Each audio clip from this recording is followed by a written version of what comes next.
Brother, good morning. Om Shanti. ஓம் சாந்தி sister, good morning. குஷியா இருக்கீங்களா? குஷியா இருக்கும். ம். வரதானங்கள் ஸ்லோகன்லாம் நல்லா படிக்க படிக்க குஷி தான். ஆமா சிஸ்டர், இன்னைக்கு கூட சூப்பர் ஸ்லோகன் தான் சொல்லியிருந்தாரு. உங்களுடைய முகத்தின் மூலமா தந்தையின் செயலை வெளிப்படுத்தணும், அப்பதான் முடிவை ஈஸியா கொண்டுட்டு வர முடியும் அப்படின்னு சொல்லியிருந்தாரு. சரி, ஓகே, இன்னைக்கு சூப்பர் ஸ்லோகன் தான், சூப்பர் வரதானம் தான். எல்லாருக்கும் அன்பான பிரியமான பரிசா ஆகுங்க அப்படின்னு சொல்லியிருந்தாரு. வரதானத்துல பாக்கலாம். சரி, இன்னைக்கு ஒரு தகவல் என்னன்னா சிஸ்டர், காம விகாரத்தை பத்தி ஒரு பிரதர் கேட்டிருந்தாரு. அது ஸ்தூலமா நிப்பாட்டிட்டாங்க, காம விகாரத்தை நிப்பாட்டிட்டாங்க. ஆனா மனதுல எண்ணத்துல காம விகாரத்தின் சிந்தனை அதிகமா ஓடிக்கிட்டே இருக்குது பிரதர், அது செயலை தூண்டிடுமோன்னு பயமா இருக்குது அப்படின்னு சொல்லிட்டு இருந்தாரு. அதை நிறுத்துறதுக்கு தான் ஒரு விஷயத்த ஈஸியா சிம்பிளா ஒரு விஷயத்த சொன்ன அவர்கிட்ட. அதான் இங்கேயும் வந்து ஷேர் பண்ணலாம்னு நினைக்கிறேன். ஃபர்ஸ்ட் என்ன அப்படின்னா, காம விகாரம் வருது, அப்படி சிந்தனைகள் எழும்புது அப்படின்னா புரிஞ்சுக்கணும், மனசு புத்தி வீக்கா இருக்குது அப்படிங்கறத புரிஞ்சுக்கணும். புரிஞ்சுக்கிட்டு ஆமா, புத்தி வீக்கா இருக்குதுன்னு புரிஞ்சுக்கணும். போகாது, புத்தி ஸ்ட்ரெங்தனா இருந்தா போகாது. ஃபர்ஸ்ட் என்ன எழும்பும் போது என்ன செய்யணும்னா, மனதுல ஒரு ஆணா இருந்தாங்கன்னா பெண்ணை நினைச்சு காம விகாரம் எழும்போம், பெண்ணா இருந்தாங்கன்னா ஆணை நினைச்சு காம விகாரம் எழும்போம். இப்ப நம்ம எப்படி ஸ்டார்டிங்ல ஆரம்பிக்கிறோம் பாத்தீங்க இல்லையா, ஓம் சாந்தின்னு சொல்லிட்டு அப்பா நினைவு இருக்குதா அப்படின்னு, அதே வார்த்தை தான் அந்த இடத்துல யூஸ் பண்ணணும். அப்பா நினைவு இருக்கான்னு யாரு மனசுல அந்த விஷுவலைஸ் பண்ணி தெரியுறாங்களோ, இப்ப ஆணா இருந்தா பெண்ணு தெரிவாங்க இல்லையா, அப்ப அவங்க கிட்டே கேட்கணும், அந்த தேகதாரி மனிதர்கள் கிட்டே அந்த மனசுல தெரியுது அவங்க கிட்டே கேட்கணும், பாபா நினைவு இருக்குதா அப்படின்னு. எண்ணத்திலே நீங்க கேளுங்க, முடிஞ்சே போச்சாங்க. சரியா?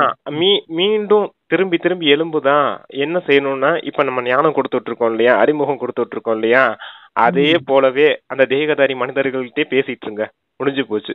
காமத்தை பத்தி பேசாம அந்த மனசுல எழும்பக்கூடிய அந்த மனிதர்கள் கிட்ட, தேகதாரி கிட்ட காமத்தை பத்தி அந்த சிந்தனைகளை ஈர்ப்பு இழுக்கும். அப்ப அந்த காமத்தை பத்தி பேசாம ஞானத்தை பத்தியே பேசிட்டு இருங்க. பாபா நினைவு இருக்குதான். அப்ப என்ன சொல்லணும், அந்த தேகாதாரி மனுஷன் ஏதோ ஒண்ணு சொல்லணும் இல்லையா, மனசு உள்ள இருந்து ஏதோ ஒண்ணு சொல்லணும் இல்லையா, இருக்குன்னு சொல்லணும் இல்ல இல்லைன்னு சொல்லணும். ஏதோ ஒண்ணு சொல்லுச்சுன்னா சொல்லுங்க, அடுத்த வார்த்தையை விடக்கூடாது. நீங்க காமத்தை பத்தியே பேசுறதுக்கு அனுமதிக்க கூடாது அந்த மனதுல எழும்ப அந்த எண்ணங்களை. ஞானத்தை எப்படி சொல்லணும், அப்பா நினைக்கணும், 21 பிறவி சொர்க்கத்தின் ஆஸ்தி அடையணும், 63 பிறவி பாவ கர்மங்களை அழிக்கணும், நீங்களும் நினைங்க அப்படிங்கறது மாதிரி அந்த எண்ணத்துக்குள்ளேயே அவங்க கிட்ட பேசிட்டே இருங்க. அவ்வளவுதான். அது எந்த தேகதாரி மனிதன், அஞ்ஞானி ஆத்மாவா இருக்கலாம், ஞானி ஆத்மாவா கூட இருக்கலாம். சரியா? அஞ்ஞானி ஆத்மா வந்தா சூட்சுமத்துல உங்களுக்கு ஏதோ ஒரு சேவை அங்க ஏதாவது நடக்கும். ஞானி ஆத்மாவா இருந்தா நமக்குள்ளேயே இப்ப நீங்களும் நானும் பேசிட்டு இருக்கணும் சாதாரணமா சாக்காரத்துல, அதே போல சூட்சுமத்துல பேசுறது மாதிரி ஞாபகம் வச்சுக்கோங்க. அவ்வளவுதான், ஈஸியா முடிஞ்சு போயிரும் பிரதர். மாய எங்கிட்ட ஓடுச்சுன்னே தெரியாது அப்படின்னு சொன்னேன் அவர்கிட்ட. அவர் சூப்பரா இருந்துச்சு பிரதர்னு பிராக்டிஸ் பண்ணிட்டு சொன்னாரு. அதேதான் இங்கேயும் ஷேர் பண்றேன், நீங்க அப்படியே பிராக்டிஸ் பண்ணுங்க. எலும்புதான் காம விகாரத்தின் எண்ணம் எழும்புதுனாலே பாபா நினைவு இருக்கான்னு யார பத்தி நீங்க சிந்தனை செய்றீங்களோ அவங்க கிட்டே கேளுங்க. அவங்க ஞானியா இருக்கலாம், அஞ்ஞானியா இருக்கலாம். இத பிராக்டிஸ் பண்ணி பாருங்க எல்லாரும். சூப்பரா இருந்துச்சு, நானுமே அதை பிராக்டிஸ் பண்ணி பார்த்தேன், சூப்பரா இருந்துச்சு சிஸ்டர். ஓகே, காமத்தை பத்தி பேசாதீங்க தயவு செஞ்சு. மனசு கிட்ட காமத்தை பத்தி பேசாதீங்க, அந்த விஷுவலைஸ் பண்ற அந்த தேகதாரி கிட்டையும் பேசாதீங்க. ஞானத்தை பத்தியே பேசிட்டு இருங்க, மாயை ஓடிய பெறும். நம்ம நினைச்சு ஒண்ணு வந்து இதே வேற மாதிரி நடந்துகிட்டு இருக்குதே அப்படின்னு நினைச்சு அதுவே போயிடும் உங்களுக்கு. அது மறைறதுலாம் சூப்பரா இருக்கும். அப்ப நல்லா உங்களுக்கு குஷி, அனுபவம், மகிழ்ச்சி எல்லாம் வேற மாதிரி இருக்கும் அதுல. அதனால சரிங்க சிஸ்டர். ஓகே, புரியுதுங்க பிரதர். சூப்பர். அந்த இனிமையான செய்தியோடய அப்படியே அப்பாவோட மகா வாக்கியங்களையும் கேட்கலாம்னு நினைக்கிறோம். சரிங்க சிஸ்டர். ஓகே, ஆரம்பிக்கலாம். இன்னைக்கு 8/11/2024 காலை மரளி பாப்தாதா மதுபன். ஓம் சாந்தி. இனிமையான குழந்தைகளே, நீங்கள் ஒரு தந்தை கூறுவதை மட்டும்தான் கேட்க வேண்டும், கேட்டு மற்றவர்களுக்கும் கூற வேண்டும் அப்படின்னு ஒரு அருமையான இருக்கிறாங்க. ஆமா, தந்தை சொல்றத மட்டும்தான் கேட்கணும், மற்ற யாரு சொல்றதையும் கேட்க கூடாது அப்படின்னு சொல்லி இருக்காரு. தந்தை சொல்றதை கேட்டு மற்றவர்களுக்கும் சொல்லணும். இப்ப காம விகாரத்தை பத்தி சொன்னது கூட அதுதான். நீங்க காம சிதையில அமர்ந்தீங்க, கருப்பா மாறி போயிட்டீங்க, தந்தை ஞான சிதையில அமர சொல்லியிருக்காரு. அப்ப வெள்ளைய மாறிடுவீங்க. அதனால அந்த மனசுல தெரியக்கூடிய தேகதாரிகள் கிட்ட காமத்தை பத்தி பேசாம ஞானத்தை பத்தியே பேசிட்டுருங்க. நீங்களும் தூய்மையாயி அவங்களுக்கும் சூட்சமத்துல ஏதோ ஒரு சேவை நடக்கும். ஓகே பிரதர், அப்பா கேள்வி கேட்கிறாங்க. மற்றவர்களுக்கு புரிய வைப்பதற்காக பாபா குழந்தைகளாகிய உங்களுக்கு என்ன புரிய வைத்திருக்கிறார்? அதில் ஆத்மாக்களாகிய நீங்கள் அனைவரும் சகோதரர்கள் என பாபா புரிய வைத்திருக்கிறார். நீங்கள் ஒரு பாபாவின் நினைவில் இருக்க வேண்டும். இந்த விஷயத்தை நீங்கள் அனைவருக்கும் கூறுங்கள். ஏனென்றால் நீங்கள் முழு உலகத்தில் இருக்கும் சகோதரர்களுக்கும் நன்மை செய்ய வேண்டும். நீங்கள் தான் இந்த சேவைக்கு நிமித்தமாக இருக்கிறீர்கள் அப்படின்னு அப்பா ஒரு கருத்தை வலியுறுத்திருக்கிறாங்க. ஆமா, புரிய வைக்கணும் எல்லாருக்கும். எல்லாரும் ஆத்மா சகோதரர்கள் அப்படின்னு எல்லாத்துக்கும் சொல்லுங்க அப்படிங்கிறார். நீங்க எல்லாரும் தந்தையின் நினைவிலே இருக்கணும். அப்ப இந்த உலகத்துல இருக்க எல்லா ஆத்மாக்கள் சகோதரர்களுக்கும் நன்மை செய்யறதுக்கான நிமித்தமா நீங்க இருக்கீங்க அப்படிங்கறத சொல்றாரு. இதெல்லாம் உங்களுக்கு தந்தை புரிய வச்சிருக்காரு. இதை நீங்க மற்றவர்களுக்கு சொல்லி புரிய வைக்கணும். அதுதான் உங்களுடைய காரியம். அதுக்கு தான் நீங்க நிமித்தமா இருக்கீங்க. இந்த சேவைக்கு தான் நிமித்தமா இருக்கீங்க அப்படிங்கிறாரு. Okay, very good. மற்றவர்களுக்கு புரிய வைக்கணும், நாமளும் புரிஞ்சுக்கணும், மற்றவங்களையும் புரிய வைக்கணும். ஆமா. ஓம் சாந்தி. ஓம் சாந்தி என பெரும்பாலும் ஏன் சொல்லப்படுகிறது? இதுவே அறிமுகம் கொடுத்தல் ஆகும். ஆத்மாவின் அறிமுகத்தை ஆத்மாதான் கொடுக்கிறது. ஆத்மாதான் சரீரத்தின் மூலமாக பேசுகிறது. ஆத்மா இல்லாமல் சரீரம் எதையும் செய்ய முடியாது. எனவே இந்த ஆத்மா சிவபாபா தனது அறிமுகத்தை கொடுக்கிறது. நாம் ஆத்மாக்கள் பரம்பிதா பரமாத்மாவின் வாரிசு. அவர்களோ ஆத்மாவே பரமாத்மா என கூறுகிறார்கள். குழந்தைகளாகிய உங்களுக்கு இந்த விஷயங்கள் அனைத்தும் புரிய வைக்கப்படுகிறது. தந்தை குழந்தைகளே என கூறுவார் அல்லவா? ஆன்மீக குழந்தைகளே, இந்த உடல் மூலமாக நீங்கள் புரிந்து கொள்கிறீர்கள் என ஆன்மீக தந்தை கூறுகிறார். முதலில் ஞானம், பிறகு பக்தி என பாபா புரிய வைக்கிறார். முதலில் பக்தி பிறகு ஞானம் என்பது அல்ல. முதலில் ஞானம் பகல், பக்தி இரவு. பிறகு பகல் எப்போது வந்தது? பக்தியின் மீது வைராக்கியம் ஏற்படும் போது வருகிறது. இது உங்களுடைய புத்தியில் இருக்க வேண்டும். ஞானம் மற்றும் விஞ்ஞானம் இருக்கிறது அல்லவா? இப்போது நீங்கள் ஞானத்தின் கல்வியை கற்றுக்கொண்டிருக்கிறீர்கள். பிறகு சத்தியகம் திரேதாவில் உங்களுக்கு ஞானத்தின் பலன் சொத்து கிடைக்கிறது. ஓம் சாந்தி அப்படின்னு சொல்லியிருந்தாரு. ஓம் சாந்தி தான் அறிமுகம், ஆத்மாக்களின் அறிமுகம். நான் ஆத்மா, நான் அமைதி ஸ்வரூபமான ஆத்மா அப்படிங்கிறதுதான் ஃபர்ஸ்ட் நினைவு. அடுத்து பரமாத்மா, அவரே தன்னுடைய அறிமுகத்தையும் கொடுக்கிறார். நான் உங்களுடைய தந்தையா இருக்கேன், நீங்க எல்லாரும் என்னுடைய குழந்தைகள், எல்லாரும் ஆன்மீக குழந்தைகள், நான் ஆன்மீக தந்தையா இருக்கேன் அப்படின்னு சொல்லியிருக்காரு. ஆத்மா தான் சரீரத்தின் மூலமா பேசுது. அதே போலதான் பிரம்மாவுடல சிவபாபாவும் பேசுறாரு அப்படிங்கறத சொல்றாரு. ஆனா பக்தர்கள் என்ன, பக்தி மார்க்கத்துல என்ன சொல்லிட்டாங்கன்னா ஆத்மாவே பரமாத்மான்னு சொல்லிட்டாங்க. அதுதான் தப்பு போயிடுச்சு. ஆத்மா வேற, பரமாத்மா வேற. பரமாத்மா அப்படின்னா எப்பவுமே ஆத்ம ரூபத்துல இருக்கக்கூடிய தனிப்பட்ட ஒரு ஆத்மா. ஆத்மாக்கள்ங்கிறது சாதாரண ஆத்மாக்கள்ங்கிறது ஜீவாத்மாக்கள் சொல்றது, உடலோட பாகம் நடிக்கக்கூடிய ஆத்மாக்கள். ஆத்மா தனிப்பட்ட ரீதியில இருந்தும் ஒண்ணும் செய்ய முடியாது, சரீரமும் தனியா இருந்து எதுவும் செய்ய முடியாது. ரெண்டும் இணைந்துதான் இந்த டிராமால நடிக்க வேண்டியது இருக்குது அப்படிங்கறத சொல்றார். ஞானம், பக்தி, வைராக்கியம் 3 சொன்னாரு. ஞானம்ன்றது அரை கல்பம், ஆத்மா உணர்வுல வாழக்கூடிய காலம் சத்தியுகம், திரேதாயுகம். பக்திங்கிறது துவாபர கலியுகம், தேக உணர்வுல வாழ்ந்த காலம். தேக உணர்வுல இருந்து பாபாவை நினைவு செய்துட்டு இருந்த காலம். அப்ப இறைவன்ற ஏதோ ஒரு ரூபத்துல நினைவு செய்துட்டு இருந்த காலம். வைராகியம் அப்படிங்கிறது என்னன்னா, பக்தியில எதுவுமே இல்ல அப்படின்னு புரிஞ்சுக்கிட்டு அந்த பக்தியில இருந்தே வைராகியம் அடையிறதுதான் ஞானம் அப்படிங்கறத சொல்றது. இப்ப நம்ம இருக்கிறது சங்கம யோக காலம், வைராகியத்தின் காலம். அந்த சன்னியாசிகள் எல்லைக்குட்பட்ட வைராகியம், வீடு வாசலை விட்டுட்டு போயிட்டாங்க. ஆனா நம்ம வீடு வாசல்ல இருந்துட்டு புத்தினால முழு உலகத்தையுமே வைராகியமா மறந்துட்டோம். இந்த முழு உலகமே எங்களுக்கு வேணாம்னு ஒதுக்கிட்டோம் நம்ம. அதுதான் எல்லையற்ற வைராகியம் அப்படிங்கறது சொல்றாங்க. அதான் 3 வரிசையா சொல்லியிருக்காங்க.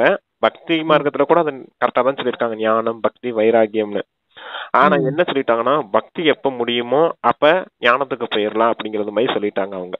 அந்த வைராக்கியம் குப்தமா இருக்கனால யாருக்கும் தெரிய புரியல. ஆமா. சரி, ஓகே. Okay brother. திரேதாவில் உங்களுக்கு சத்தியம் திரேதாவில் ஞானத்தின் பலன் சொத்து கிடைக்கிறது.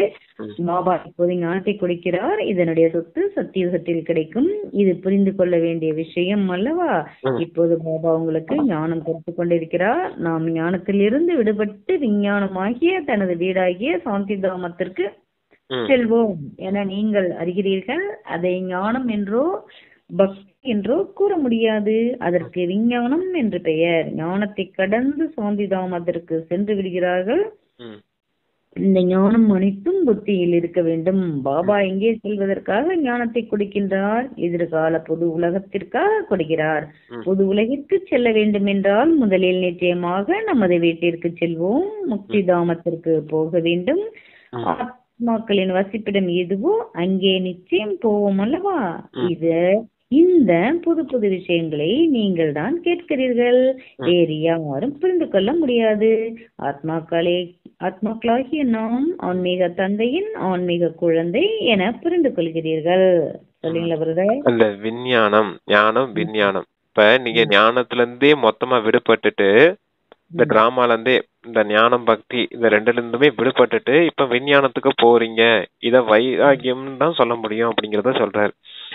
இத ஞானம் பக்தின்னு சொல்ல முடியாது, வைராகியம்னு சொல்ல வேண்டிய விஷயம். ஆனா வைராகியம்ன்றது கூட அப்ப யூஸ் பண்ணல, விஞ்ஞானம்ன்றாரு. விண்ல இருக்கக்கூடிய ஞானம், அதாவது பரந்தாமம், அத சொல்றாரு. வானத்துல இருக்கக்கூடிய விஷயம் அப்படிங்கிறதுக்காக அத விஞ்ஞானம்னு சொல்றாரு.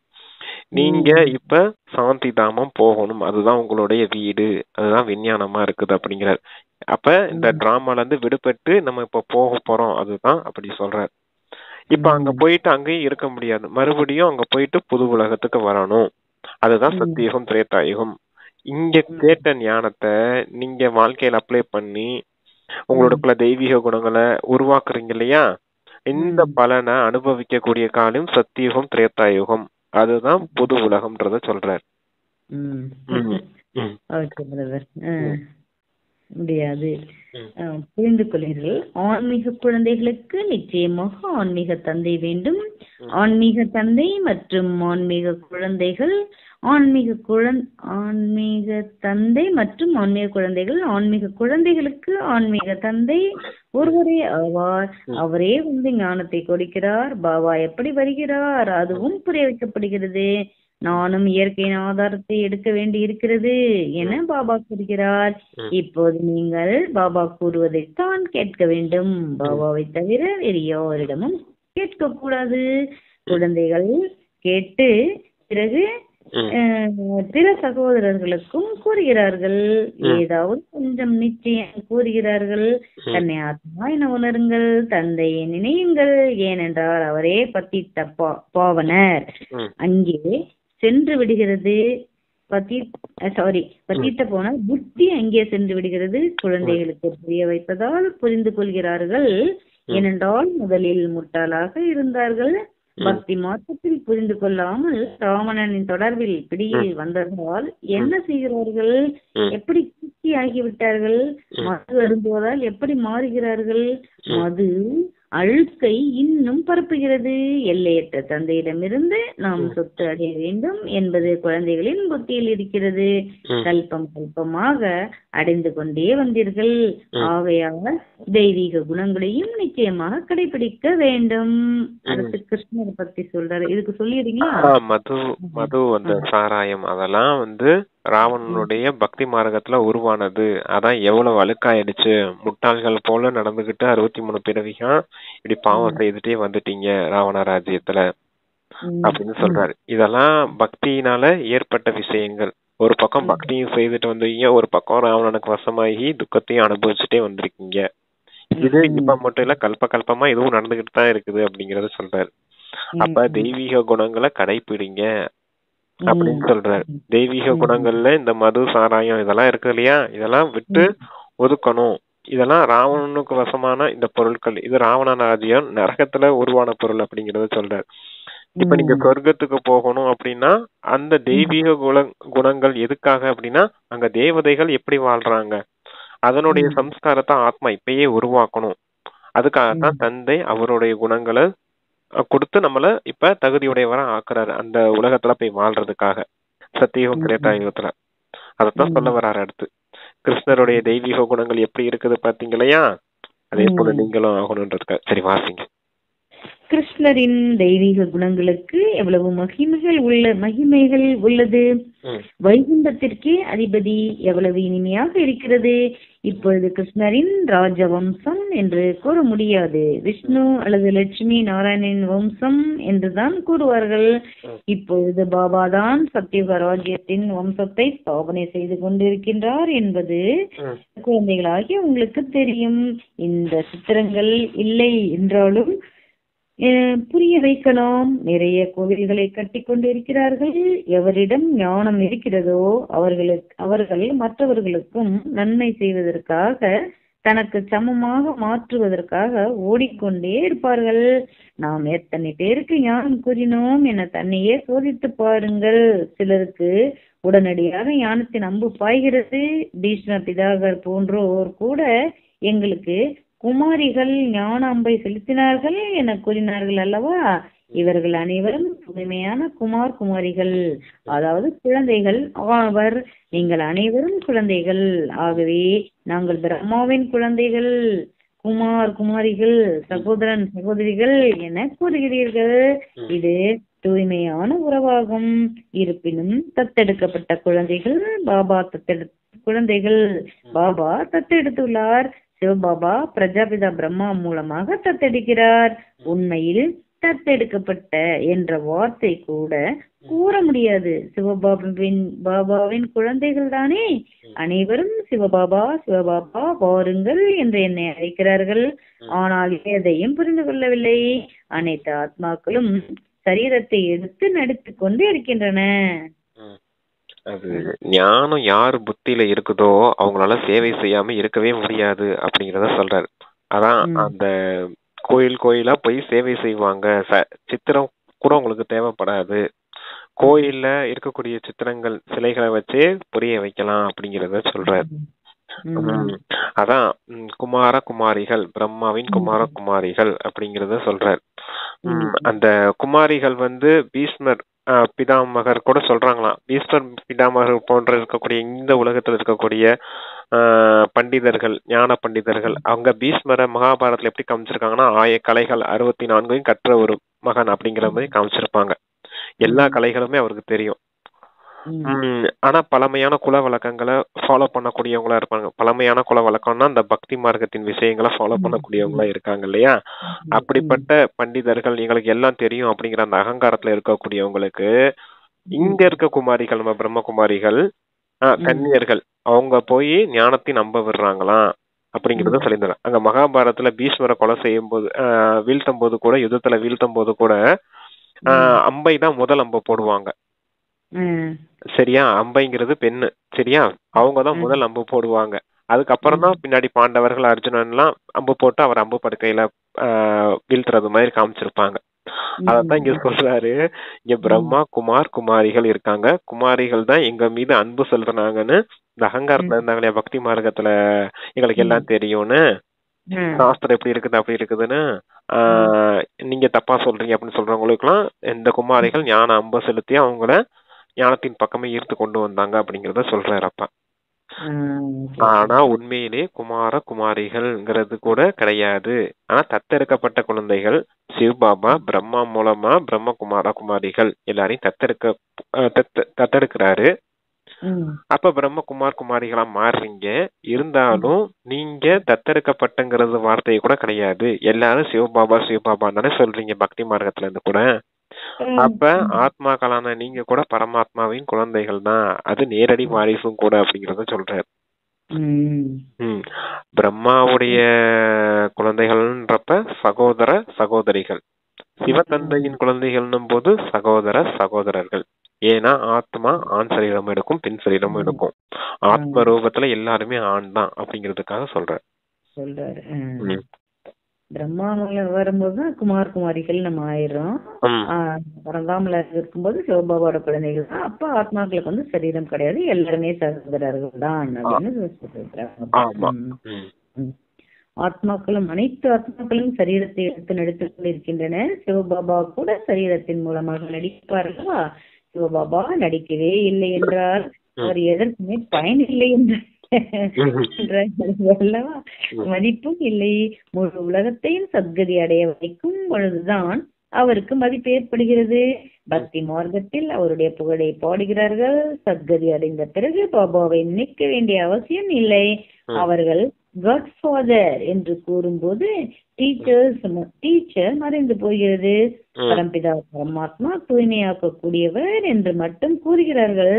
சத்கதி அளிப்பவர் என்று கூறுவது இல்லை. அனைவருக்கும் சத்கதி அளிக்கும் வள்ளல் ஒருவரே என பாடியிருக்கிறார்கள். ஆனால் பொருள் புரியாமல் கூறிவிட்டார்கள். இப்பொழுது நீங்கள் எதை கூறினாலும் அர்த்தத்துடன் கூறுகிறீர்கள். பக்தி என்பது இரவு, அது வேறு. ஞானம் என்பது பகல் வேறு என புரிந்து கொள்கிறீர்கள். பகலுக்கு என்று நேரம் இருக்கிறது, பக்திக்கு என்று நேரம் இருக்கிறது. இது எல்லையற்ற விஷயம். குழந்தைகளாகிய உங்களுக்கு எல்லையற்ற ஞானம் கிடைத்திருக்கிறது. அரைக்கல்பம் பகல், அரைக்கல்பம் இரவு. நான் இரவை பகலாக மாற்றுவதற்காக வருகிறேன் என பாபா கூறுகின்றார். அதான் தந்தை, ஆசிரியர், சத்குரு 3 பேரும் தந்தை சொல்றாரு. ஆனா இந்த விஷயத்த பக்தி மார்க்கத்துல பொருள் புரிஞ்சுக்கிடாம சொல்லிக்கிட்டு இருக்காங்க அப்படிங்கறத சொல்றாரு. இப்ப நமக்கு தந்தையா இருக்காரு ஆத்ம ரூபத்துல அப்படிங்கறது தெரிஞ்சிச்சு. ஆசிரியரை வந்து பாடம் சொல்லி கொடுக்கறாரு. அத கூட பக்தி மார்க்கத்துல இந்த மாணிக்க வாசகர்கள் போன்ற அந்த இதெல்லாம் இருக்காங்க இல்லையா, அவங்களாம் சொல்லுவாங்க மாணிக்க வாசகர்கள் சிவனே ஆசிரியரை வந்து பாடம் கற்பிச்சாரு அப்படிங்கறது மாதிரி. அத கூட நினைக்கிறாங்க. அந்த மாணிக்க வாசகர்கள் யாரு? நாம தான். சரியா? சரி, அதான் ஆசிரியர்ங்கிற ரூபத்துல சத்கதி அளிக்கக்கூடிய வள்ளல் அப்படிங்கறதையும் சொல்றாங்க. அவர் வந்து எப்படி சத்கதி கொடுப்பாரு?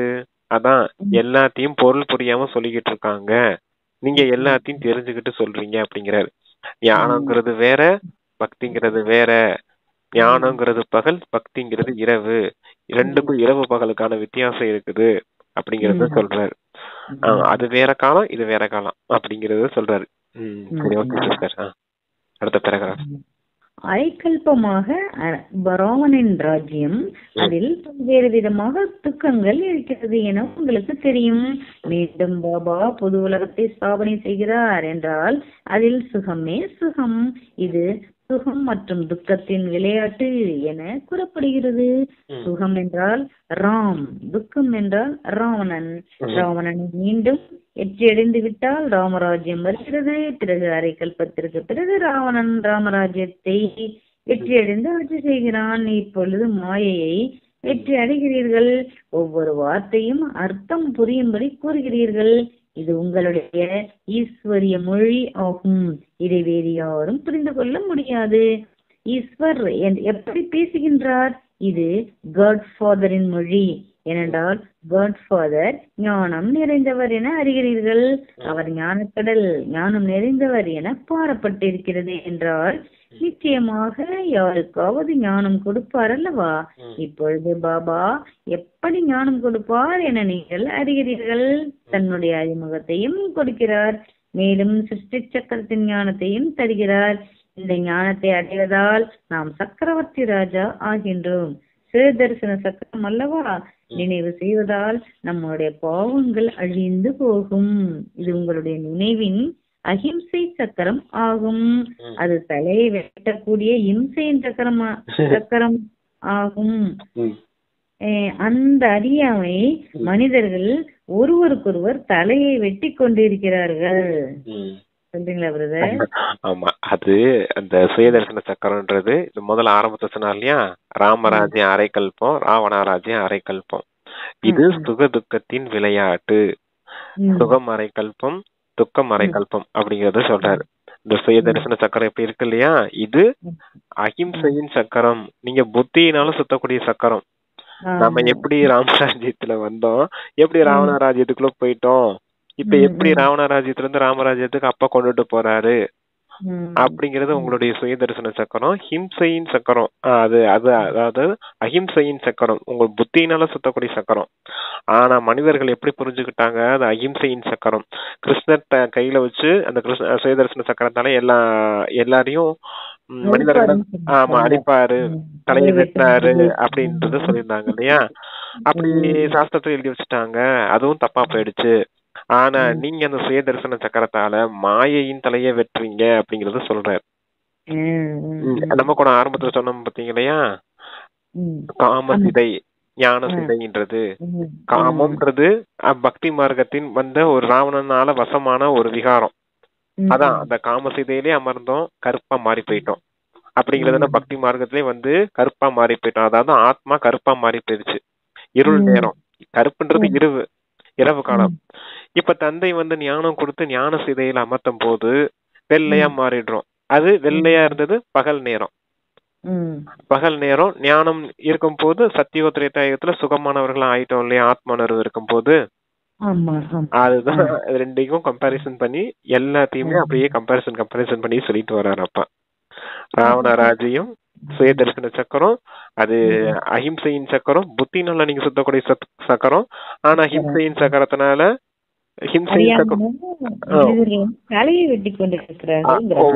ஒவ்வொரு தலையையும் வெட்டிட்டு இருக்காங்க. அதாவது அந்த கதையை அடிப்படையில சொல்லிட்டு இருக்காங்க.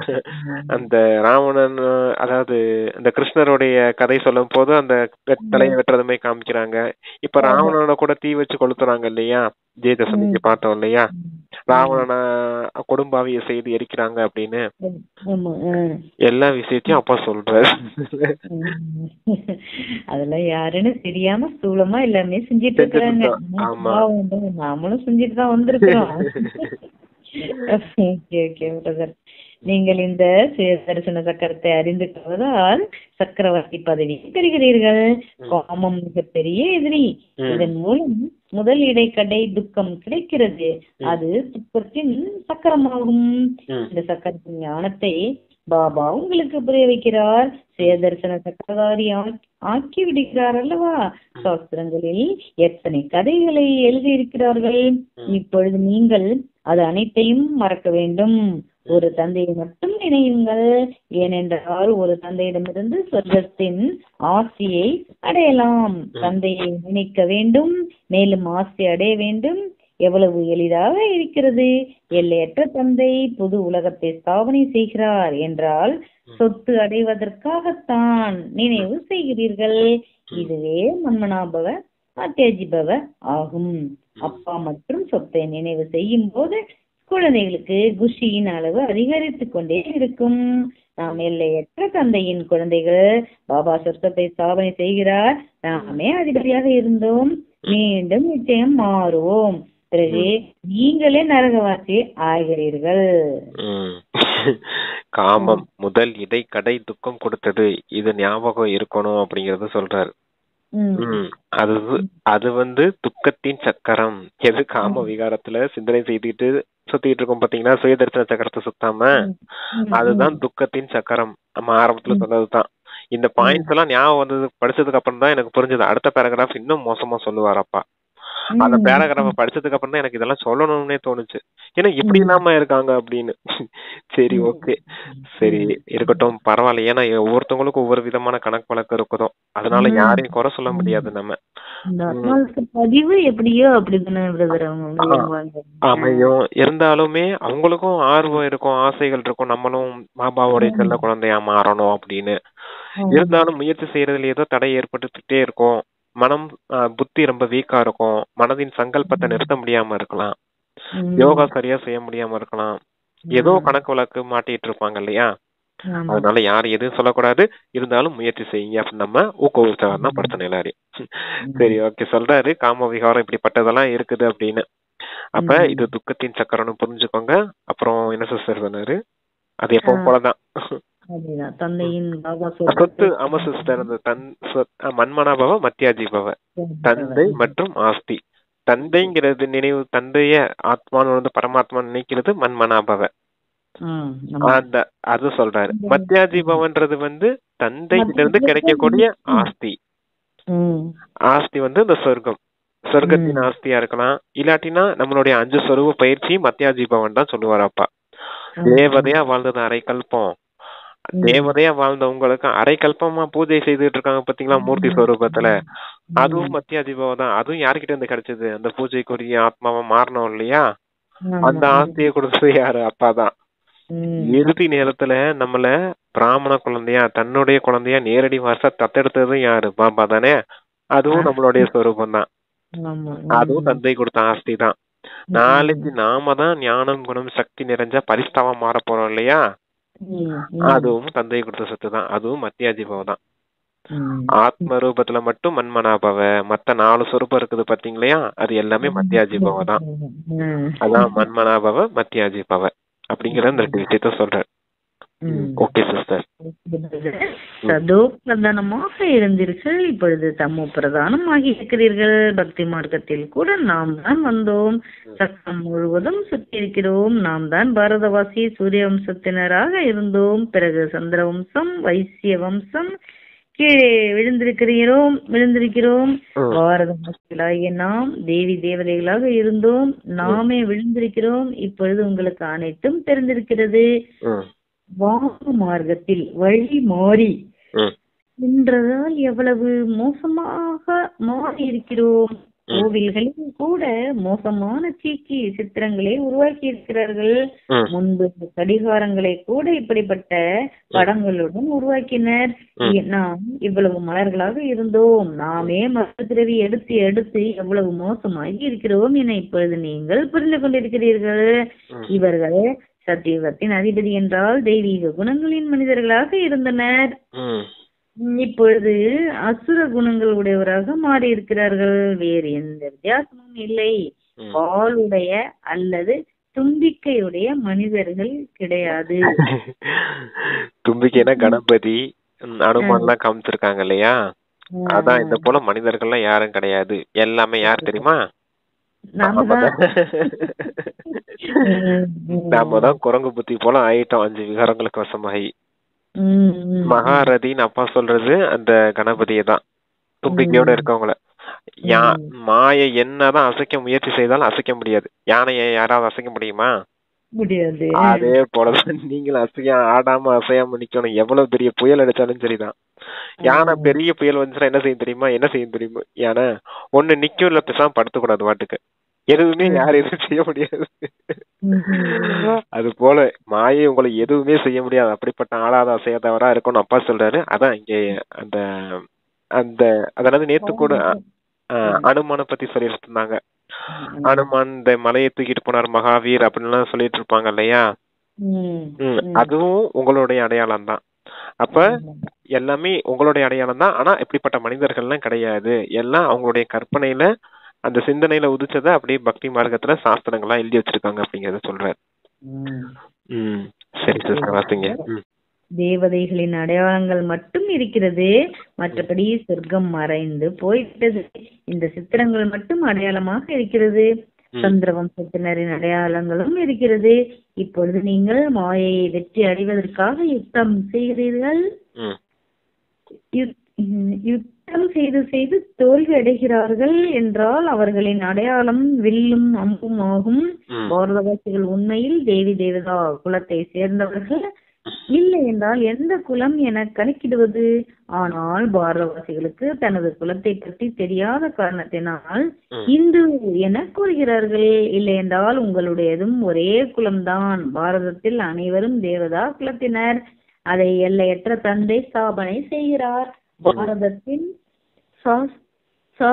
பாரதத்தின் சாஸ்திரம் கூட ஒன்றுதான். தேவதா வம்சம் ஸ்தாபனை ஆகிறது.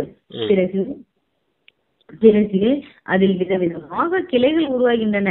பாபா தேவி தேவதா தர்மத்தை ஸ்தாபனை செய்கிறார். அடித்தளம் தேவி தேவதா தர்மம் தான். அனைவரும் தாமத்தை சார்ந்தவர்கள். பிறகு நீங்கள் தன்னுடைய தேவதைகளின் கிளைகளில் சென்று விடுவீர்கள். பாரதத்தின் எல்லை ஒன்றுதான், வேறு எந்த தர்மத்தினரும் கிடையாது. இவர்கள் உண்மையான தேவதா தர்மத்தினர். பிறகு அவர்களிடம் மற்ற தர்மங்கள் நாடகத்தின் படி உருவாகி உள்ளன. பாரதத்தின் உண்மையான தர்மம் தேவதா தர்மம் ஆகும். அதை தோற்றுவிப்பவர் தந்தை ஆவார். பிறகு புது புது இலைகள் தோன்றுகின்றன. இது அனைத்தும் ஈஸ்வரிய மரமாகும். நான் இந்த மரத்தின் விதை வடிவமாக இருக்கிறேன் என பாபா கூறுகிறார். இது அடித்தளம் ஆகும். பிறகு அதிலிருந்து கிளைகள் தோன்றுகின்றன. அதுதான் என்னன்னா, மாயை கிட்ட போராடி போராடி யாரெல்லாம் தோத்து போறாங்களோ அவங்களுக்கு அம்பும் வில்லும் கொடுக்கப்பட்டிருக்குது அப்படிங்கறத சொன்னார் பாத்தீங்களா. அது சந்திர வம்சத்தினுடைய அடையாளம். ராமர் கையில எப்பவும் எப்படி இருக்கும்? ராமர் கையில ராம் சீதைகள் இருந்தாங்க இல்லையா, அப்ப ராமர் கையில என்ன இருக்கும்? அம்பும் வில்லும் இருக்கும். அப்ப மாயை கிட்ட இப்ப சங்கமயுகத்துல யார போராடிக்கிட்டே இருக்காங்களோ, யுத்தம் செய்துகிட்டே இருக்காங்களா மாயையோட, அப்ப அவங்களாம் சந்திர வம்சத்துக்கு தான் போவாங்க அப்படிங்கறத சொல்றாரு. மாயையோட யுத்தம் செய்ய வேண்டிய அவசியமே கிடையாது. இந்த யோகியா இருக்கணும், யோதாவா மாறக்கூடாது அப்படின்னு சொல்லுவார். யோதானா போர் வீரர்னு அர்த்தம் ஹிந்தில. யோகினா நினைவு செய்யக்கூடியவங்கன்னு அர்த்தம்.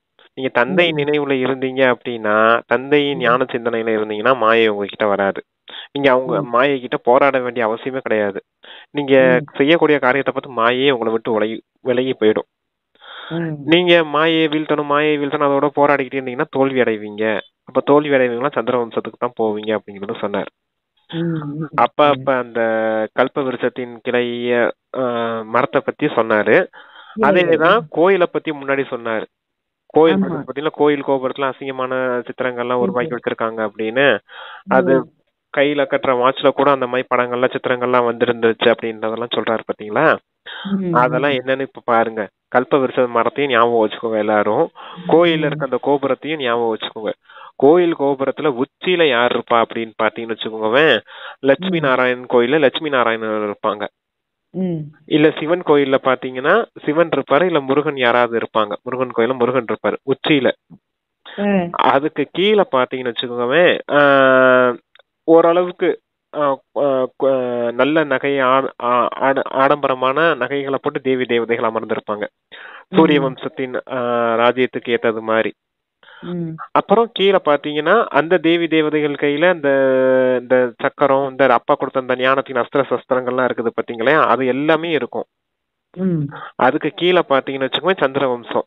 அப்ப கொஞ்சம் தேவி தேவதைகள் அந்த ஆடை அலங்காரம் அதெல்லாம் இல்லாம கொஞ்சம் அந்த திரேதாயுகத்துக்கு உரியவர்களை அந்த போர் வீரர்கள் போல சொன்னார் பாத்தீங்களா, அம்பு வில்ல கையில வச்சிருப்பாங்க அப்படின்ற மாதிரி அந்த மாதிரி காமிச்சிருப்பாங்க. அது ரெண்டாவது அடுக்குல மேல இருந்து சொல்றேன் நானு, உச்சில இருந்து சொல்றேன். ரெண்டாவது அடுக்குல அப்படி காமிச்சிருவோம். மூணாவது அடுக்குல பாத்தீங்கன்னு வச்சுக்கோங்க, இந்த வைசியர் குலத்துல சாதாரணமா வியாபாரம் செய்யறது மாதிரி தேவி தேவதைகளை காமிச்சிருப்பாங்க. சமையல் பண்றது மாதிரி அந்த மாதிரி சும்மா அந்த வைசியர் குலத்துல நம்ம எப்படி வாழ்ந்தோம் துவாபர யுகத்துல அந்த இதனுடைய அடையாளமா காமிச்சிருப்பாங்க. அப்புறம் கலியுகத்துல இந்த சூத்திரர்களை மாறும்போது எல்லாம் காம விகாரத்துல ஈடுபடுறது மாதிரியும் கொலை செய்யறது மாதிரியும் அது மாதிரி எல்லாம் காமிச்சிருப்பாங்க சித்திரம்.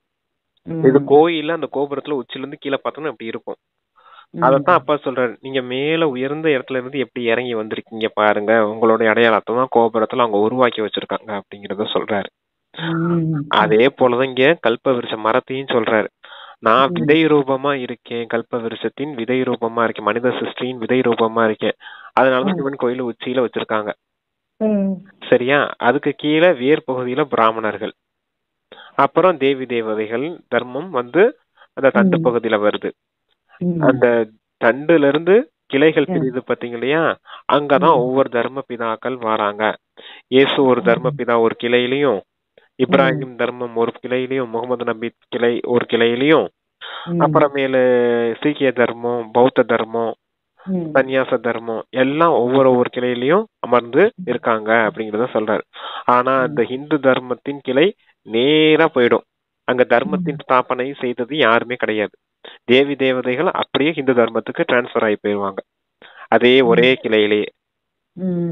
மற்றதுக்கெல்லாம் தர்ம பிதாக்களுக்கு ஒவ்வொரு கிளை தனித்தனியா பிரியும். ஆனா இந்து தர்மத்துக்கு எந்த கிளையும் பிரியாது, ஸ்ட்ரைட்டா போயிடும். அந்த ஸ்ட்ரைட்டா போற உச்சியில கடைசியில யார் இருப்பா அப்படின்னா இவர் இருப்பாரு, பிரம்ம பாபா. இந்த தாதா லேக்ராஜா இருந்தார் இல்லையா, அவருடைய சரிகத்தை காமிச்சிருப்பாங்க அப்படிங்கறத சொல்றாரு. தேவி தேவதா தர்மத்துல வந்தவங்க நீங்க அப்படி ஹிந்து தர்மமும் மாறி போயிட்டீங்க அப்படிங்கறத சொல்றாரு. மற்ற அந்த மரத்துல இருக்கக்கூடிய ஒவ்வொரு கிளைகளா ஒவ்வொரு தர்மத்து ஆத்மாக்களா போயிட்டாங்க அப்படிங்கறத சொல்றாரு. அதான் கிளைகள் இலைகள், அந்த இருக்க இலைகள்லாம் என்ன எதனுடைய அடையாளம்? ஆத்மாக்களினுடைய அடையாளம். ஒவ்வொரு கிளையிலும் எவ்வளவு இலைகள் இருக்குது என்ன முடியுமா நம்மளால? ஆமா. அதே போல இந்த உலகத்துல இருக்கக்கூடிய ஆத்மாக்களை எண்ண முடியறதில்ல அப்படிங்கறது சொல்றாரு. இன்னமும் அக்யூரேட்டா யாரும் எண்ண முடியாது. இப்பவும் கூட நம்ம ஒரு ஆளையா கணக்கெடுத்தோம்னு வச்சுக்கோவேன், ஒரு நாளைக்கு எவ்வளவோ பேர் இறப்பாங்க, ஒரு நாளைக்கு எவ்வளவோ பேர் ஜென்மம் எடுப்பாங்க. அக்யூரேட்டா நம்மளால கணக்கெடுக்க முடியுமா? ஒரு அப்ராக்சிமேட்டா 850 கோடில இருந்து 1000 கோடின்னு சொல்லலாம். அவ்வளவுதான். ஆனா எவ்வளவு பேர் இறக்குறாங்க, எவ்வளவு பேர் பரந்தாமத்துல இருந்து இங்க இறங்கி வராங்க அப்படிங்கறதெல்லாம் கணக்கெடுக்க முடியுமா நம்மளால? முடியாது இல்லையா? அதெல்லாம் தெரியும். சரி, ஓகே. அதான் கல்ப விருட்ச மரம், அந்த கோயிலுடைய சித்திரம் ரெண்டையும் சொல்றாரு அப்பா. அதை நீங்க கம்பேர் பண்ணி பாக்கலாம். இதெல்லாம் சிந்தனை செஞ்சு பாக்கணும் ஒவ்வொருத்தரும். எதுக்காக இதெல்லாம் உருவாக்கி வச்சிருக்காங்க, எதுக்காக இதெல்லாம் அப்பா சொல்றாரு, ஏன் இந்த சித்திரத்தெல்லாம் இங்க காமிச்சிருக்காங்க கோர்ஸ் புக்ல அப்படிங்கலாம் சிந்தனை செய்து பாத்துருந்தாலே எவ்வளவு ஜாலியா இருக்கும் சங்கம யுக லைஃப். நம்ம சாதாரணமா மரத்தை பார்க்கும்போதே பாருங்களேன், ரொம்ப தூரத்துக்கு தண்டு போய் அதுக்கப்புறம் தான் பிரான்சஸ் வருது. ஆமா, என்ன ஒரு மீனிங்னு முன்னாடி ஞானத்துக்கு முன்னாடி நான் நினைப்பேன், பாரு யாரும் படத்தை பறிக்க கூடாதுன்னு இப்படி வருதா என்னன்னு நான் சும்மா நானா யோசனை பண்ணிட்டு போவேன். ஆமா, நேத்து கூட அதை சொல்லியிருந்தா பாத்தீங்களா, மறைமுகமா இருக்கீங்க நீங்க அப்படின்னு. அது என்னுடைய அடையாளம் என்ன தெரியுமா, வேர் பகுதி எப்பவுமே அந்த மரத்துல மறைஞ்சுதான் இருக்கும், மறைமுகமா தான் இருக்கும். அதே போல பிராமணர்களான நீங்களும் வேர் பகுதியில தானே அமர்ந்திருக்கீங்க அப்படிங்கறத சொல்லுவாரு. விதையும் மறைஞ்சுதான் இருக்கும், விதையான சிவபாபாவும் மறைஞ்சுதான் இருக்காரு. பிராமணர்களான நீங்களும் உள்நோக்கு முகத்துல அந்த பயிற்சி செய்திருக்கும்போது மறைமுகமா போர் வீரர்களா இருக்கீங்க அப்படின்றதெல்லாம் சொல்லிட்டு இருந்தாரு இல்லையா. மாயோட யுத்தம் செய்யக்கூடியவங்க, இந்த உலகத்துக்கே ஆதார மூர்த்தி, உதாரண மூர்த்தின்னு சொல்றது எல்லாமே ஆதாரமா இருக்க அந்த வேர் தானே. எல்லாத்தையும் அணு அணுவா சொல்றாரு. நம்ம அணு அணுவா அவர் சொல்றது மாதிரியே ரசிச்சு ரசிச்சு பாக்கணும், பார்த்து பார்த்து ரசிக்கணும் அப்படின்னு சொல்லுவாங்க இல்லையா. அதே மாதிரி தந்தை சொல்ற விஷயத்த கேட்டு கேட்டு ரசிக்கணும். அது இந்த மர விஷயம் சொல்லும்போது ஒரு இன்ட்ரெஸ்டிங்கா இருக்கும். இந்த மரத்தை பத்தி, மரத்தை பத்தி சொல்லும்போது அப்பா இன்னைக்கு பாட்னி டீச்சரா வந்துட்டார். ஓகே பிரதர், படிக்கிறேன். முக்கியமான விஷயம், நாம் அனைவரும் ஆத்மாக்கள், சகோதரர்கள். அனைத்து ஆத்மாக்களுக்கும் தந்தை ஒருவரே, அனைவரும் அவரைத்தான் நினைவு செய்கிறார்கள். இப்பொழுது இந்த கண்களினால் நீங்கள் எவற்றை பார்க்கிறீர்களோ அவற்றை மறக்க வேண்டும் என பாபா கூறுகின்றார். இந்த இது எல்லையற்ற வைராக்கியமாகும். அவர்களுடையது எல்லைக்கு உட்பட்டதாகும். வீடு வாசல் மீது மட்டும் வைராக்கியம் வருகிறது, உங்களுக்கோ வீடு வாசல் மீது மட்டும் வைராக்கியம் வருகிறது, உங்களுக்கோ முழு உலகத்தின் மீதும் வைராக்கியம் வருகிறது. பக்திக்கு பிறகு பழைய உலகின் மீது வைராக்கியம் வருகிறது. நாம் புது உலகத்திற்கு சாந்தி தாம் வழியாக செல்வோம். இந்த பழைய உலகம் எரிய போகிறது என பாபா சொல்கின்றார். இப்பொழுது நீங்கள் இந்த பழைய உலகத்தில் மனதை ஈடுபடுத்த வேண்டாம். தகுதி அடையும் வரை இங்கேதான் இருக்க வேண்டும். கணக்கு வழக்கு அனைத்தையும் முடிக்க வேண்டும். நீங்கள் அரை கல்பத்திற்கு சுகத்தை சேமிக்கிறீர்கள். அது சொல்றாரு. சரி, ஓகே சிஸ்டர், சரி வாசிங்க. சொல்லிட்டோம் இல்லையா, அந்த வைராகியத்தின் சன்னியாசிகளுக்கு வீடு வாசலை விட்டுட்டு போறதுக்கான வைராகியம், எல்லைக்குட்பட்ட வைராகியம் அது. ஆனா உங்களுக்கு முழு உலகத்தின் மீதே வைராகியம் வந்துருச்சு, வரணும். அதான் எல்லையற்ற வைராகியம். இந்த கண்களால எதையெல்லாம் பாக்குறீங்களோ எல்லாமே அழிய போகுது. அப்புறம் எதுக்கு இதன் மீது பற்று வச்சிட்டு இருக்கீங்க? நீங்க ஆத்மாக்கள் அழியாதவர்கள், பரமாத்மாவோட தந்தையும் அழியாதவர். இந்த முழு உலகத்துல இருக்கக்கூடிய எல்லா பொருட்களும் தேக ரீதியான விஷயங்கள் எல்லாமே அழியக்கூடியது. அதனாலதான் இந்த புத்தியினால மறந்துருங்க அப்படிங்கறத சொல்றாரு. இப்ப நீங்க சுகத்துக்கு போகணும், அதுக்கான சேமிப்பை மட்டும் செய்யுங்க. அதுக்கான சேமிப்பு செய்யறதுக்கான ஒரே வழி ஆத்மான பரமாத்மா நினைவு செய்யணும். இல்ல நீங்க அந்த வாழ்ந்தீங்க இல்லையா, மன்மனாபவம் மத்தியா ஜீபவன் சொன்னார் இல்லையா, அதனுடைய நினைவுல இருக்கணும். சொர்க்கத்தில் நம்ம எப்படி வாழ போறோம் அப்படிங்கிற அந்த ஆஸ்தி நினைவுலயும் இருங்க அப்படிங்கறத சொல்றாரு.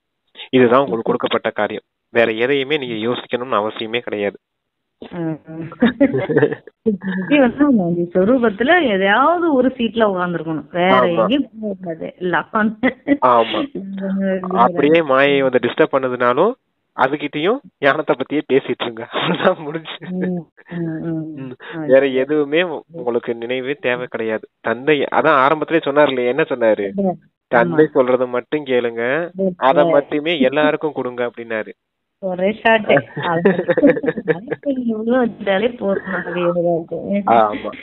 ஓகே பிரதர், நீங்கள் படிக்கட்டுங்களா? சுகத்தை சேமிக்கிறீர்கள். அதனுடைய பெயரே முதலில் சுகம் கிடைக்கிறது, பிறகு துக்கம். புது புது ஆத்மாக்கள் யார் முதலில் மேலிருந்து வந்தாலும், அதாவது கிறிஸ்துவின் ஆத்மா வருகிறது என்றால் முதலில் அவர்களுக்கு துக்கம் ஏற்படாது என பாபா புரிய வைத்திருக்கிறார். முதலில் விளையாட்டில் சுகம், பிறகு துக்கம். புத்தம் புதிதாக வருபவர்கள் சதோ பிரதானமாக இருக்கிறார்கள். உங்களுக்கு சுகத்தின் அளவு அதிகமாக இருப்பது போல அவர்கள் அனைவருக்கும் சுகத்தின் அளவு அதிகமாக இருக்கிறது. இது அனைத்தும் புத்தியினால் புரிந்து கொள்ளப்படுகிறது. பாபா ஆத்மாக்களுக்கு புரிய வைத்துக் கொண்டு இருக்கிறார். பிறகு பிற ஆத்மாக்களுக்கு புரிய வைக்கிறார்கள். அவர்கள் புரிய வைக்கிறார்கள், நான் இந்த சரீரத்தை தரித்து இருக்கிறேன் என பாபா கூறுகின்றார். பல பிறவியின் கடைசியில், அதாவது தமோ பிரதான உடலில் நுழைகிறேன். பிறகு அவர்கள் முதல் எண்ணில் போக வேண்டும். முதலில் இருந்து கடைசியில் இருந்து முதல், இதையும் புரிய வைக்க வேண்டி இருக்கிறது. முதலில் வருபவர்களுக்கு பின்னர் யார், வருபவருக்கு பின்னர் யார்? மம்மா அவர்களுடைய நடிப்பும் வேண்டும். அவர் பலருக்கு கற்பித்திருக்கிறார். பிறகு குழந்தைகளாகிய உங்களுக்குள்ளும் வரிசை கிரமம் இருக்கிறது. பலருக்கு பாடம் சொல்லி தருகிறீர்கள், படிக்க வைக்கிறீர்கள். படிப்பவர்களில் கூட சிலர் உங்களை விட முன்னேறி செல்கிறார்கள். ஒவ்வொருவரையும் பார்க்க வேண்டி இருக்கிறது. அனைவரின் இடத்தை தெரிகிறது அல்லவா? ஒரு சிலரை மாயை ஒரேடியாக அழித்துவிடும். பிறகு அழித்துவிடும் அளவிற்கு மூக்கை பிடித்து விடுகிறது. விகாரங்களில் விழுந்து விடுகிறார்கள். இன்னும் செல்ல செல்ல நீங்கள் பலருடையதை கேட்பீர்கள், அதிசயப்படுவீர்கள். இவர்கள் உங்களுக்கு ஞானம் கொடுத்தனர், பிறகு எப்படி ஆகிவிட்டனர்? எங்களை தூய்மையா ஆகுங்கள் என கூறினர். அவர்கள் எவ்வளவு மோசமாகிவிட்டனர்? நிச்சயம் நினைப்பார்கள் இல்லையா? மிகவும் மோசமாகி விடுகின்றனர். மிகவும் பெரிய பெரிய நல்ல நல்ல மகாரதிகளை கூட மாயை வேகமாக நசுக்குகிறது. நீங்கள் மாயையை மிதித்து வெற்றி அடைகிறீர்கள். பிரம்மா பாபாவை பத்தி சொல்றாரு. பிரம்மா பாபா மம்மாவை பத்தி சொன்னாரு. இவங்கள பாருங்க, பிரம்மா பாபாவுக்குள்ள தந்தை வந்து குழந்தைகளை உருவாக்குறாரு. அதே போல மம்மாவும் உருவாக்கி இருக்காங்க. நிறைய குழந்தைகளை உருவாக்கி சேவை செய்து உருவாக்கி இருக்காங்க. அதே போல நீங்களும் சேவை செய்யணும் அப்படின்னு சொன்னாரு. ஆனா மாயை மோசமானது அப்படிங்கறத சொல்றாரு. எல்லாரையும் பெரிய பெரிய மகாரதிகளை கூட மிதிச்சு நசுக்கிடுச்சு அப்படிங்கறத சொல்றாரு. அவங்க என்ன செய்யறாங்க? அம்மா சேவை செய்த குழந்தைங்க எல்லாம் இருக்காங்க இல்லையா, அவங்க மற்றவர்களுக்கு சேவை செய்யும் போது தூய்மையாகுங்க அப்படின்னு சொல்லியிருக்காங்க. தந்தை நினைவுல இருந்து நீங்க தூய்மையானீங்கன்னா சொர்க்கத்தின் ஆசை கிடைக்கும். எல்லாம் நல்ல சேவை செய்திருக்காங்க. இருந்தாலும் அந்த மகாரதிகளை கூட மாயை மிதிச்சு நசுக்கிடுச்சு. அப்ப பாடம் கத்துக்கிட்ட குழந்தைங்க இருக்காங்க இல்லையா, அவங்க கேட்பாங்க இல்லையா, எங்களை நீங்க தூய்மையாகுங்கன்னு சொன்னீங்க, இப்ப நீங்களே தூய்மையற்றவங்களா மாறி விகாரத்துல போய் விழுந்துட்டீங்களே அப்படின்னு சொல்லுவாங்களாம். அவங்களே கல்யாணம் பண்ணிக்கிட்டு போயிருவாங்க போல. சொர்க்கத்தின் ஆஸ்தி அடையாம தந்தையின் மீது நிச்சய புத்தி நம்பிக்கை இல்லாம மற்ற மனிதர்களை நம்பி அந்த தேக ரீதியான வாழ்க்கையை வாழ போயிட்டாங்க அப்படிங்கறதுக்காக சொல்றேன். அதான் மாயை யாரையும் விடுறதுல பெரிய பெரிய மகாரதிகளை கூட மிதிச்சு நசுக்கிடுது இந்த காம விகாரம். இத படிக்கும் போதே எனக்கு ஞாபகம் வந்துச்சு, அதை கண்டிப்பா சொல்லியே தீரணும் அப்படின்றதுக்காக. பாருங்க, மோசமான விகாரம் சிஸ்டர். அத நம்ம லேசாவும் நினைக்க கூடாது. ஆனா சிம்பிளான விஷயம்தான். புரிஞ்சுக்கிட்டவங்களுக்கு அது ரொம்ப ரொம்ப சிம்பிள் தான். ஈஸியா அதை வெற்றி அடைஞ்சிட முடியும். புரிஞ்சுக்கிடாம இருக்க குழந்தைங்களுக்கு கொஞ்சம் கஷ்டம் தான். அது புரிஞ்சுக்க முடியல. தேக ரீதியா அப்படியே வந்துட்டோம் இல்லையா, 63 பிறவியா, அந்த சம்ஸ்காரம் எல்லாரையும் தூண்டுது. ஏன்னா எந்த அளவுக்கு யாருடைய பாவ சுமைகள் இருக்குதுன்னு தெரியாது, எந்த அளவுக்கு நினைவு இருக்குது, தந்தை கிட்ட எந்த அளவுக்கு அன்பு இருக்குதுன்னு தெரியாது. அதனாலதான் நிச்சய புத்தி விஜயந்தி அப்படின்னு சொல்லுவார். யாருக்கு திடமான நிச்சயம் இருக்குதோ அவங்க கண்டிப்பா வெற்றியாளரா இருப்பாங்க. கொஞ்சம் சந்தேக புத்தி தந்தையின் மீது வந்துருச்சுன்னா முடிஞ்சு தோல்வி அடைஞ்சிருவாங்க அப்படிங்கிறத சொல்றேன். எப்பவுமே தந்தை கையை விடவே கூடாது. ஆமா பிரதர், அந்த இடத்துக்கு நம்ம யோகா பண்ணிட்டே இருக்கணும். அப்பதான் எடுக்கூடாது, நான் உங்கள்கிட்ட இருக்கணும் நம்ம கேட்டுக்கிட்டே இருக்கணும். ஆமா, ஞான சிந்தனை செய்துட்டே இருங்க. ஞானத்தை பத்தியே பேசிட்டு இருங்க.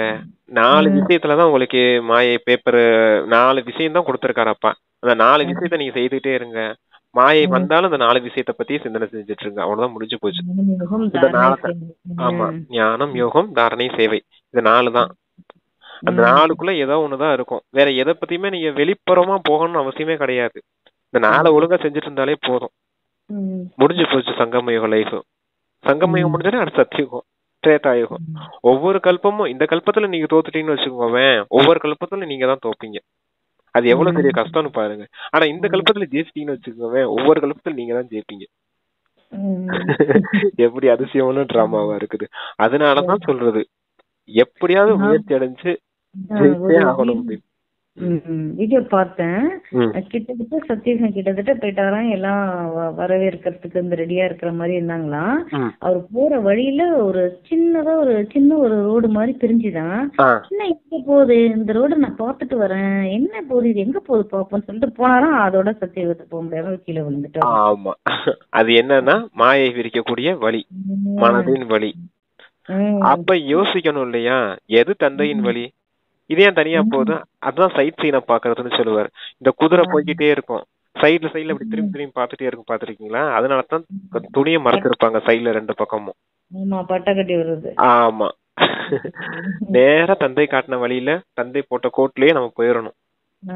அதுதான் உயர்ந்த வழி. ஸ்ரீமத்துனா என்னது, உயர்ந்த வழின்னு அர்த்தம். அந்த வழியில மட்டும் போகணும். சைட்ல ஒரு வழி போகுதுன்னு இப்படி சைடா திரும்பி பார்த்தோம்னா போச்சு. அதுதான் அப்ப சொல்லுவாரு. அதுலதான் செஸ் போர்ட்ல கூட நீங்க பாத்தீங்கன்னு வச்சுக்கோங்க, குதிரை எப்படி போகும், அந்த தானா ஷேப்ல போகும் பாத்தீங்களா, நேரா 2 ஸ்டெப் போகும். 3வது ஸ்டெப்புக்கு ஆமா 3வது பக்கம் இந்த பக்கம் திரும்பிடும். அது ஏன் அந்த பக்கம் திரும்புற மாதிரி காமிச்சிருக்காங்க, சைட் சீனை பார்க்கக்கூடியது குதிரை, அதனால இப்படி சைடா திரும்பி இருக்கு அப்படிங்கிறது. புரிஞ்சுதா உங்களுக்கு? அதான் இன்னொரு வழி நீங்க சொன்னீங்க பாத்தீங்களா, இதென்ன இன்னொரு வழி புதுசா போகுது அப்படின்னு. அதான் குதிரையோட உதாரணம். குதிரை படை வீரர்கள் சைட் சீன் பாப்பாங்க. ஆனா யானை என்ன செய்யும், ஸ்ட்ரைட்டா பார்த்தா அது வாட்டுக்கு நேரா போய்கிட்டே இருக்கும். ஒரே ஸ்ட்ரைட்டா தான் போகும். இப்படி போகும், டாப் டு பாட்டம் இல்ல லெஃப்ட் டு ரைட்ல போகும், அவ்வளவுதான்.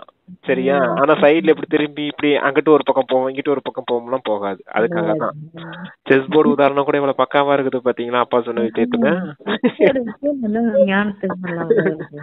அந்த வெள்ளை கருப்பு சொன்னீங்கல்ல, அதை நான் அடிக்கடி ஞாபகம் பண்ணுவேன். அதான் இப்ப இது கூட சொன்னோம் பாத்தீங்க இல்லையா, காம சிதை கருப்பா மாறிட்டீங்க, ஞான சிதை வெள்ளையா மாறிடுவீங்க.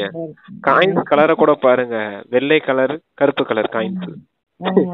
64 கட்டம், 63 பிறவி, ஒரு பிறவி சங்கமயுகம், 64 பிறவிகளா நம்ம மாயையோட சண்டை போட்டுக்கிட்டு இருக்கோம். எல்லாமே அதனுடைய ரகசியம். இந்த மந்திரிய அந்த மனசுன்னு சொல்லுவாரு, அது குறுக்கவே போய்கிட்டு இருக்கு பாத்திருக்கீங்க இல்லையா, கிராஸாவே போகும். ஆமா, இது தான் எல்லா டைரக்ஷன்லயும் போகும். ராஜா வந்து ஒரே மட்டும் தான் வருவாரு, இங்க இங்க. அது ராஜாங்கிறது அப்பா சிவபாபா வழி மட்டும் தான் சொல்லுவாரு.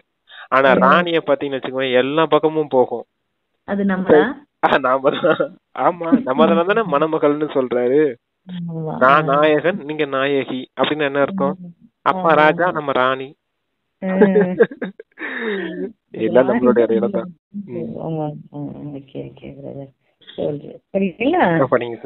மாயையும் அவ்வாறு செய்கிறது. பாபா எவ்வளவு நல்ல நல்ல ரமணீகரமான அழகான பெயர்களை வைத்தார்.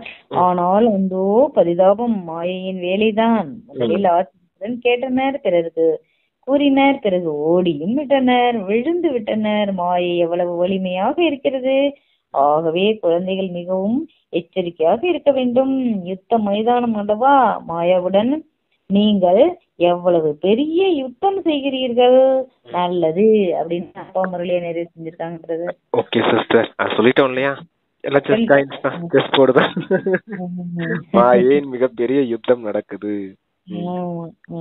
நீங்க எல்லாம் ஆன்மீக படையினரா இருக்கீங்க. முன்னாடி இருக்க பாத்தீங்களையா அந்த சிப்பர்ஸ், அதுலயும் பாத்தீங்கன்னு வச்சுக்கோங்க, 8 சோல்ஜர்ஸ் இருக்கும், 8 காயின்ஸ். அதுவும் பாருங்க, 8 நாராயணன், 8 லட்சுமி நாராயணன், அஷ்டரத்தினங்கள் எல்லாமே அவ்வளவு பக்காவா உருவாக்கி இருக்குது. அதான் பிஷப், மந்திரி மனசு குறுக்க ஏதாவது வழியை தேடிக்கிட்டே இருக்கும். பிஷப் தான் சிஸ்டர் மந்திரி. 2 பிஷப், கருப்பு மந்திரி கருப்புலயே ஓடிக்கிட்டு இருக்கும், வெள்ளை மந்திரி வெள்ளையிலேயே போயிட்டே இருக்கும். பாத்தீங்களா, வெள்ளையா இருக்கிறது யாரு, நான். வெள்ளையா இருக்குது நம்ம தானே, அப்பா கொடுத்த வழி, வெள்ளையிலேயே பார்த்து போறது. இந்த கருப்பா போறது கருப்புலயே போய்கிட்டு இருக்கும். அப்படின்னு என்ன அர்த்தம், தப்பான வழி, தப்பானே போயிட்டு இருக்கும். ம். நல்ல வழியில போறவங்க நல்ல வழியிலே போயிட்டு இருப்பாங்க, தப்பா வழியில போறவங்க தப்பா போயிட்டே இருப்பாங்க. ம், ம், ம். குறுக்கு யோசிச்சுக்கு குறுக்கு புத்தியே செஞ்சுட்டு இருப்பாங்க. அதுதான் அதனுடைய அடையாளம். Very good. அருமையா இருக்கு அந்த செஸ் போர்டு. Okay brother. ம். முரளி முடிச்சிடலாம். ம். படிக்கட்டுங்களா? ம். இனிமையிலும் இனிமையான காணாமல் போய் கண்டெடுக்கப்பட்ட செல்லமான குழந்தைகளுக்கு தாயின் தந்தையுமான பாப்தாதாவின் அன்பு நினைவுகள் மற்றும் காலை வணக்கம். ஆன்மீக குழந்தைகளுக்கு ஆன்மீக தந்தையின் நமஸ்தே நமஸ்தே. தாரணைக்கான முக்கிய சாரம். முதல் பாயிண்ட், இங்கே அனைத்து கணக்கு வழக்குகளை முடித்துவிட்டு அதை கல்பத்திற்கான சுகத்தை சேமிக்க வேண்டும். இந்த பழைய உலகத்தின் மீது மனதை ஈடுபடுத்தக்கூடாது. இந்த கண்களுக்கு தென்படக்கூடியவைகள் அனைத்தும் மறக்க வேண்டும். மாயா மிகவும் பலசாலி, அதனிடம் எச்சரிக்கையாக இருக்க வேண்டும். படிப்பில் வேகமாக முன்னேறி செல்ல வேண்டும். ஒரு பாபா கூறுவதை மட்டும்தான் கேட்க வேண்டும். அவரிடம் கேட்டவைகளை பிறருக்கும் கூற வேண்டும் அப்படின்னு தாரணிக்கு 2 பாயிண்ட்ஸ் அப்பா இன்னைக்கு நமக்கு கொடுத்துருக்காங்க பிரதர். அதையும் சொல்லிட்டோம் சிஸ்டர் எல்லாத்தையும். ஓகே, வரதானம் வந்துடலாமா?